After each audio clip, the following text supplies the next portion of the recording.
The human menstrual cycle.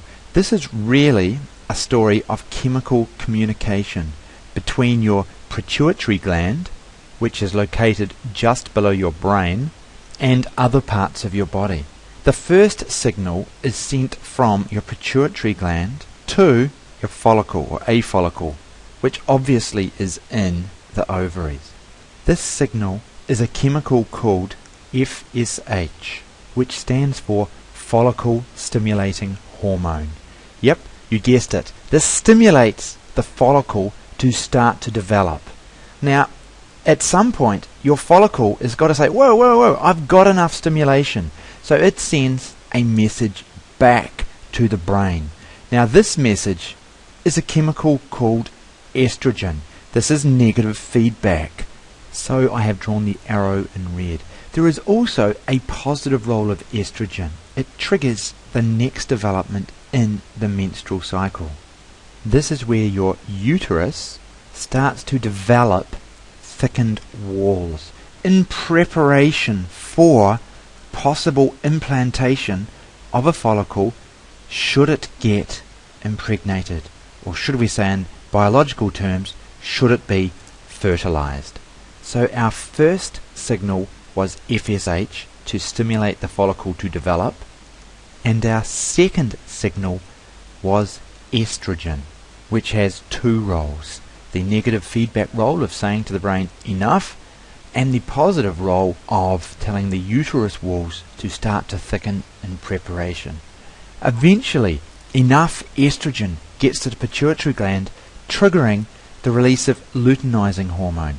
Now, luteinizing hormone is a message back to our follicle, causes the follicle to release the egg and become a corpus luteum, which is like a scar where the egg used to be held. Luteinizing hormone causes the follicle to release a hormone called progesterone.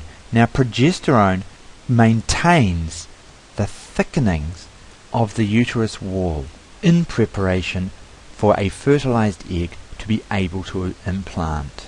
So luteinizing hormone is our third hormone, and progesterone is our fourth hormone. Progesterone also has a second function, which is to tell the pituitary gland not to release any more FSH or luteinizing hormone, another negative feedback step.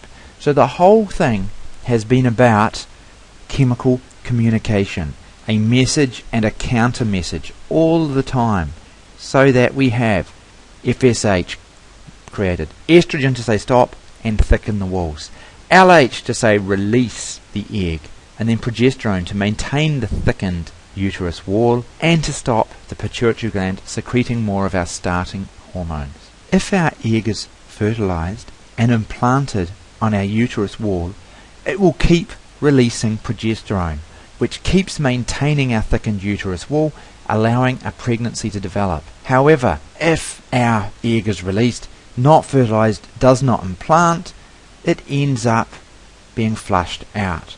There is no more progesterone being produced to maintain the thickened uterus walls. These start to break down and menstruation begins.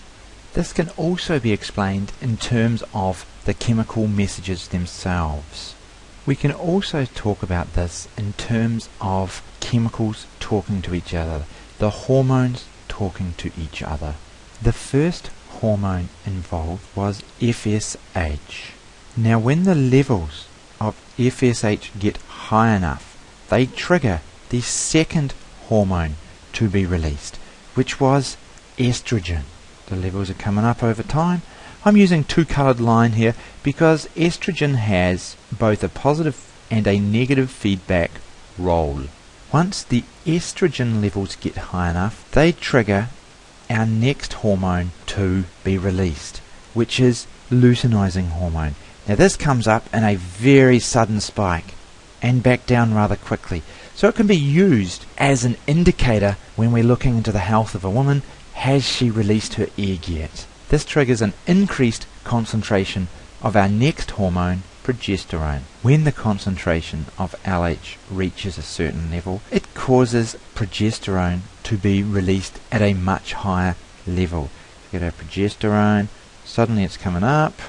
Progesterone has a positive and a negative feedback role, so both colours to here. Now we've got two options here. If the egg is fertilized, implanted, and the woman is pregnant, the developing fetus continues to release progesterone. On the other hand, if there's no implantation and no pregnancy, we get a drop now in the level of progesterone. Once the progesterone levels drop to a certain point, that triggers the start of menstruation. The first day of menstruation is generally regarded as day 0 because it's one of the few times we can easily identify. Now day 0 here is actually the same as day 0 here that started our whole cycle. So what we see is over and over the cycle is repeated until we get to this point here where we have a pregnancy. We have a fertilized implantation. We maintain a high level of progesterone. The shape of these curves is not exact. You really need to go to a textbook to get that right. But the idea that each hormone triggers the next one is the idea I'm trying to convey here.